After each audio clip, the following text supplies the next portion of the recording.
The first time I realized that Margaret was completely unhinged, I was standing in my driveway, staring at a bright red HOA violation notice taped to my front gate. The sun had barely risen, and I was still groggy from working a late shift the night before. The paper flapped in the morning breeze, and I squinted at the bold letters. Unauthorized gated structure. Immediate removal required. I frowned, gripping the notice tighter. This made no sense. I had every permit necessary for my reinforced steel gate. It wasn't just for privacy. My elderly father lived with me, and his safety was my top priority. He used a walker, and if someone ever tried to break in, I needed time to get him out safely. But according to Margaret, the self-appointed dictator of our HOA, my gate was a community eyesore. I had lived in this neighborhood for 4 years without a single issue. But the moment Margaret was elected HOA president, the power went straight to her head. It started small, letters about approved grass heights, complaints about my dad's caregiver parking in my driveway for too long. But now she wanted my gate gone. A gate she had no authority over. I took a deep breath, trying to keep my frustration in check. Maybe this was just a mistake. Maybe if I talked to her like an adult, I could clear this up. That was my first mistake. Later that day, I knocked on Margaret's door. The second she opened it, I knew this wasn't going to go well. She stood there, arms crossed, lips pursed, her eyes glinting with a kind of smug superiority that only an HOA tyrant could master. "Oh, it's you," she said, her voice dripping with disdain. I held up the notice. "Margaret, there must be some confusion. My gate is up to code. I have the permits." She scoffed, cutting me off. "This isn't about permits. It's about maintaining the aesthetic integrity of our community." I blinked. "Excuse me." She gestured toward my house. "Look at your gate. It's not in harmony with the rest of the neighborhood. We have a certain look we want to maintain, and your monstrosity is ruining it." I clenched my jaw, feeling my patience evaporate. "My gate is reinforced because I have an elderly father who lives with me. I need security." Her smirk widened. "Well, then maybe this isn't the right neighborhood for you." That was it. I wasn't about to be bullied out of my own home. "Margaret, this gate is staying. You don't have the authority to make me take it down." Her face darkened, the smugness vanishing. "We'll see about that," she said, slamming the door in my face. That night, I installed security cameras. I had a bad feeling about this, and I was right. Less than 48 hours later, Margaret came back with her SUV. And she was about to make a huge mistake. It was just after midnight when my phone vibrated with an alert from the security cameras. At first, I thought it was some random animal triggering the motion sensor. But when I checked the feed, my stomach dropped. There, idling at the base of my driveway, headlights cutting through the dark, was Margaret's SUV. I sat up in bed, rubbing the sleep from my eyes, trying to process what I was seeing. What the hell was she doing here? She wasn't just parked. She was lining herself up as if she were about to. No, she wouldn't. Would she? Before I could even finish the thought, the SUV revved its engine, growling through the night. And then she floored it. My breath caught in my throat as her vehicle lurched forward, barreling straight toward my gate. The impact was brutal. A loud crash split the silence of the night as metal clashed against metal. My reinforced steel gate barely moved, absorbing the hit, while Margaret's SUV bounced backward like it had just slammed into a concrete wall. For a second, there was nothing but the hissing sound of steam and the distant wail of a car alarm triggered by the impact. Margaret's SUV sat there, its front end crumpled, smoke curling from the grill. I scrambled out of bed, pulling on a hoodie and running to the front door. My dad, woken by the noise, called out groggily from his room. "What was that?" "Stay inside, Dad," I shouted back, already throwing open the front door. By the time I stepped onto the porch, Margaret was outside of her SUV, pacing back and forth, gripping her phone. Her entire body was shaking with rage. She had tried to ram through my gate, and she had failed spectacularly. I stormed down the driveway, my heart pounding. "Are you out of your damn mind?" She whirled to face me, her eyes wild. "You broke my car." I stared at her, unable to believe what I was hearing. "I broke your car? You tried to plow through my gate. What the hell were you thinking?" She jabbed a shaking, manicured finger at me. "This is your fault. If you had just taken down that ugly thing like I told you to, this wouldn't have happened." I laughed, a sharp, humorless sound. You just tried to ram through private property.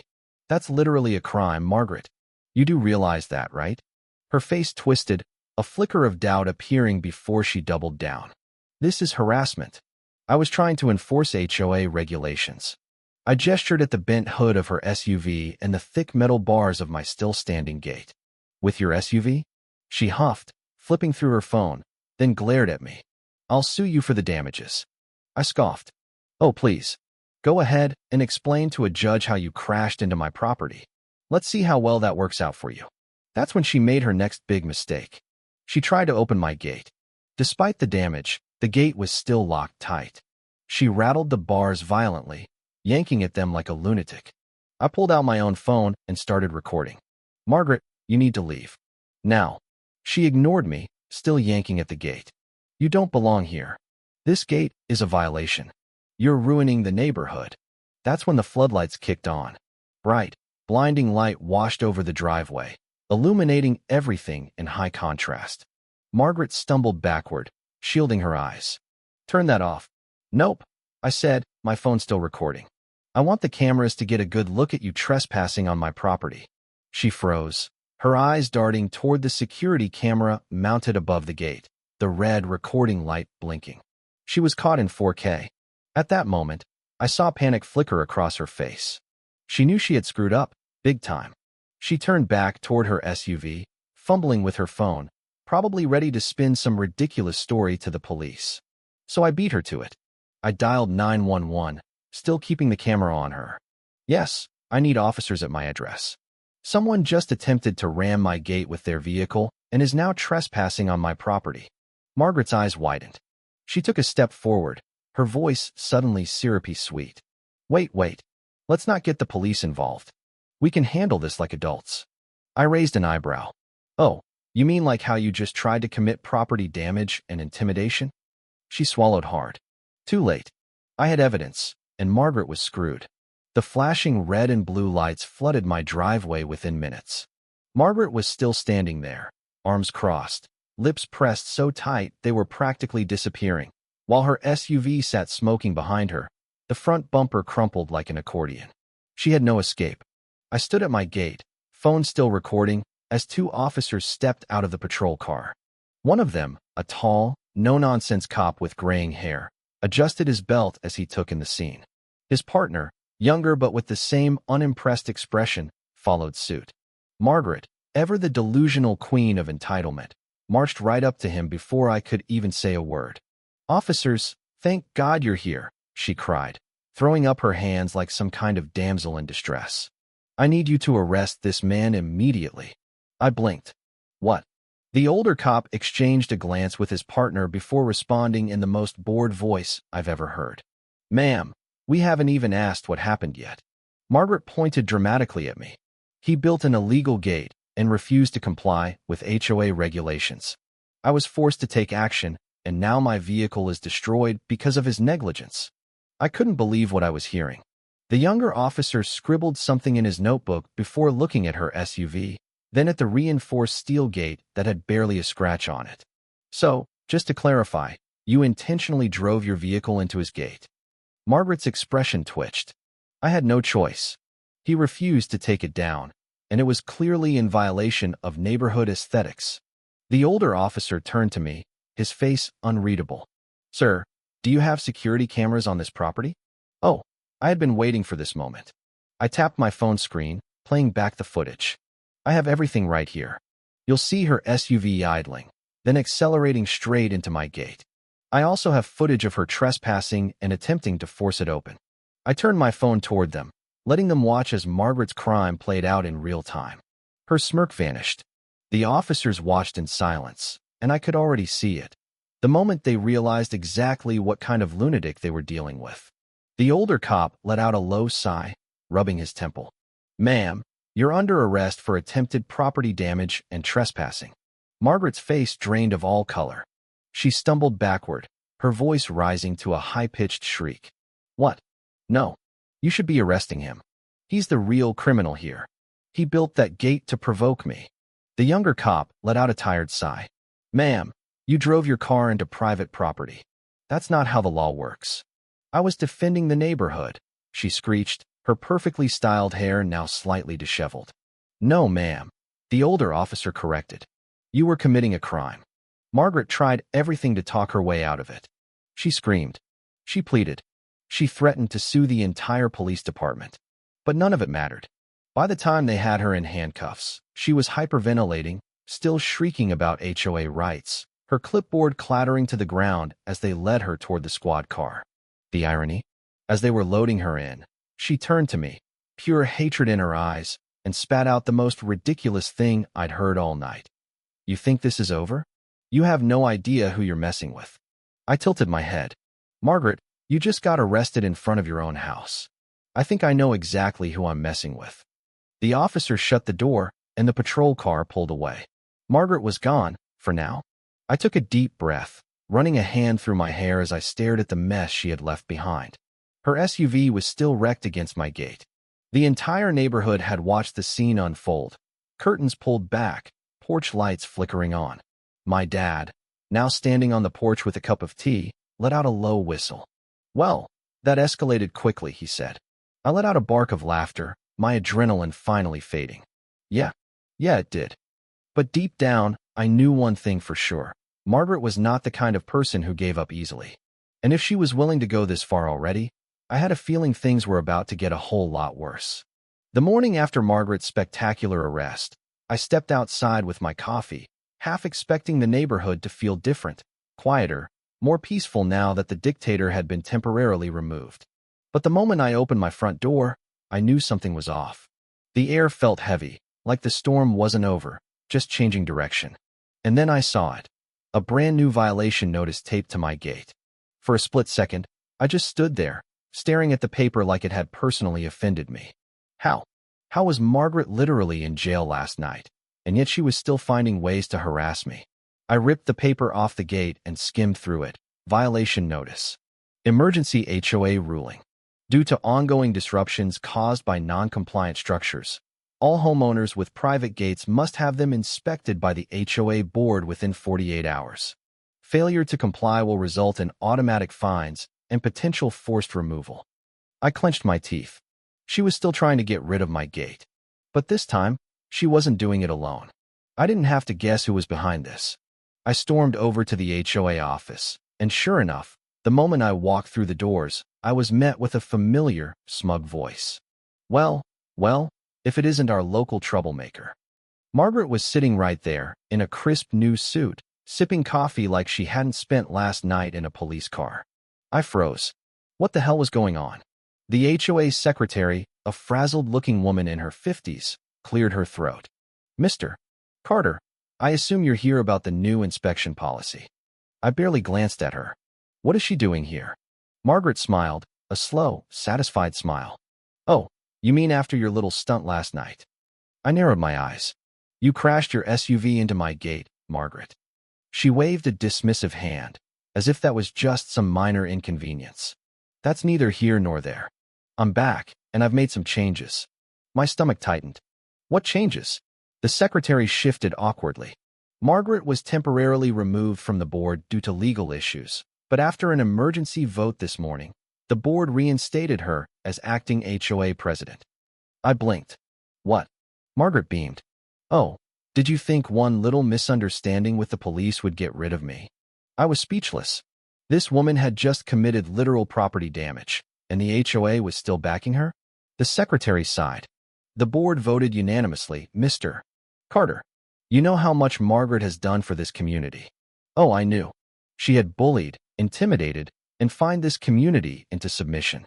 And now she was back, stronger than ever. I exhaled slowly. So let me guess. This new inspection policy is just another attempt to get rid of my gate. Margaret tilted her head innocently. Oh, Carter, don't be so paranoid. It's just a routine inspection. I clenched my fists. You can't just create a rule overnight and expect me to follow it. Margaret pulled out a stack of documents and slid them toward me. Actually, I can. See, the HOA board approved this policy early this morning. Since you're such a fan of rules, I thought you'd appreciate a little administrative efficiency. I flipped through the papers, my blood boiling with every line I read. Homeowners with gates must submit a request for compliance certification. If deemed non-compliant, the HOA can issue removal orders. Fines of up to $500 per day for failure to comply. She had fast-tracked an entire rule just to screw me over. I looked back up at her, keeping my voice calm. This is harassment. Margaret's grin widened. No, Carter. This is community maintenance. She leaned forward, her voice dropping to a whisper. You can't win. I will get that gate removed. I squared my shoulders. We'll see about that. I left the office furious but determined. Margaret thought she had won. She thought she had the final say. But what she didn't realize was that I wasn't playing by her rules anymore. If she wanted to turn this into a war, then war is exactly what she was going to get. The first thing I did when I got home was pull out my binder. Yes, I had a binder. Because after months of dealing with Margaret's nonsense, I had started collecting every single HOA bylaw, complaint, record, and incident report related to her leadership. And in my search, I found something golden. Margaret's entire HOA inspection rule. It was illegal. Buried deep in the HOA bylaws was a clause about property modifications, stating that any new policies affecting homeowners' structures required a community vote to be enforceable. Margaret hadn't held a vote. She had just forced the rule through, thinking no one would challenge her. But I was going to challenge her, and I wasn't going to do it alone. The next morning, I started knocking on doors. It was time to get the neighborhood on my side. First stop, the Johnsons.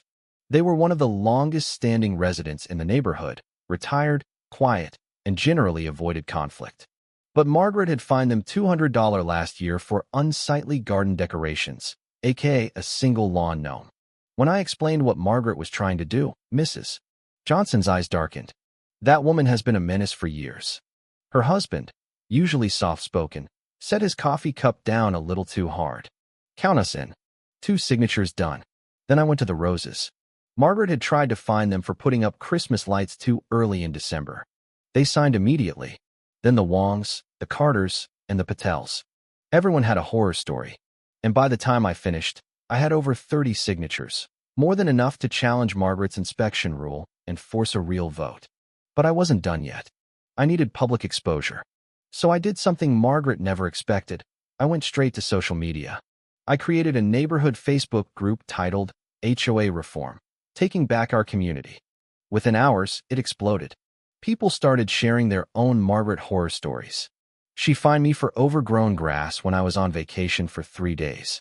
She charged me $50 because my garbage bin was too visible from the street. She tried to make me repaint my house because she didn't like the shade of beige. By the end of the day, the group had over 80 members. By the next morning, over 100. Margaret's power was crumbling, and she didn't even know it yet. Then came the final move. I emailed the HOA board with my official challenge to Margaret's new rule, citing the bylaw she had ignored.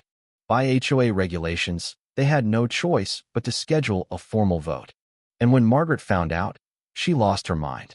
That afternoon, I was outside watering my lawn when I heard the familiar sound of heels clacking on pavement. I turned just in time to see Margaret storming toward me, her clipboard clutched in one hand, her eyes burning with fury. She stopped just inches away, her voice low and dangerous. You think you're so clever, don't you? I kept watering the lawn. Oh, I don't think, Margaret. I know. Her fingers tightened around her clipboard. You had no right to challenge my authority. I laughed. Actually, Margaret, I had every right. It's literally written in the bylaws. You should try reading them sometime. Her face twitched. You have no idea who you're messing with. I turned off the hose, tilting my head. Margaret, didn't you say that right before you got arrested? Her nostrils flared. Enjoy this little victory while it lasts, Carter. You've made a big mistake. And with that, she turned on her heel and stormed away. But as I watched her retreat, I couldn't help but smile. Because for the first time ever, Margaret was scared. The morning of the HOA vote, I woke up feeling confident. For the first time since this nightmare started, it felt like Margaret was cornered. She had lost community support. She had lost her ability to manipulate the rules. And she was about to lose the final battle over my gate. Or so I thought. Because Margaret wasn't done yet. And her next move? It blindsided me. The first sign that something was wrong came when I stepped outside. There, standing in my driveway, was a man in a dark blue uniform, clipboard in hand, looking over my house like he was assessing a crime scene. I frowned, stepping off my porch. Can I help you? The man glanced up, adjusting his cap. The homeowner? Building and zoning department. We received a complaint about unpermitted construction on your property. I'm here to conduct an inspection. My stomach dropped. What? Unpermitted construction? There's been a mistake. My gate was built legally. I have the permits. He flipped through his paperwork. According to our records, no valid permits are on file for the structure currently standing. My pulse sped up. That's impossible. I submitted everything to the city when I built it. He handed me a copy of the report. I scanned it, my vision blurring as I reached the final line. Permit status, revoked. I felt a wave of cold rage settle over me.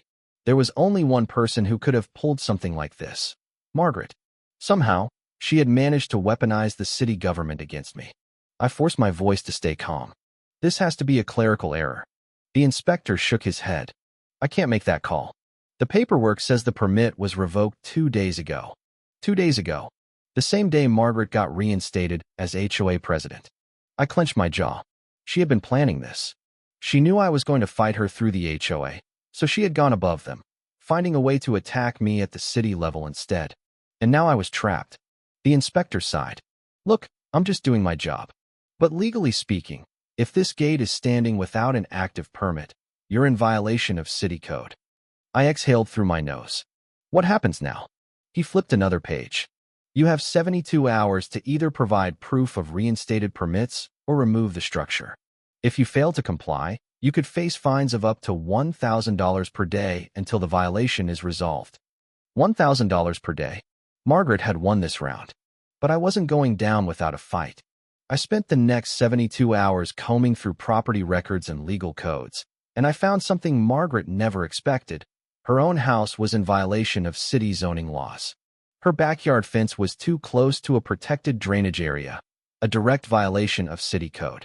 And unlike my situation, where my permit had been revoked through shady backroom dealings, Margaret's violation had been on the books for years. I reported her to the city, and within hours, inspectors were at her door. She was fined, forced to remove her fence, and her power crumbled completely. In the end, Margaret was arrested again, this time for vandalizing my property. She was charged with felony property damage, trespassing, and violating her restraining order. And because she was already on probation from her previous charges, she wasn't getting out this time. The neighborhood finally moved on. The HOA board elected a new president, someone who actually cared about the community. And I kept my gate, legally, permanently, as a symbol of everything Margaret tried and failed to destroy. A month later, I got the final update. Margaret had sold her house from behind bars. She wasn't coming back. She was gone for good. And just like that, the HOA dictator had fallen, forever. Thank you for taking the time to listen to today's story on Store of Good Stories. If this story touched your heart or made you think, don't forget to hit like and share the video to spread this positive message to more people. And if this is your first time here, make sure to subscribe and turn on the notification bell so you won't miss any of the meaningful stories we share every week. Your support is the biggest motivation for Store of Good Stories to keep bringing heartfelt and valuable stories to you. See you in the next video.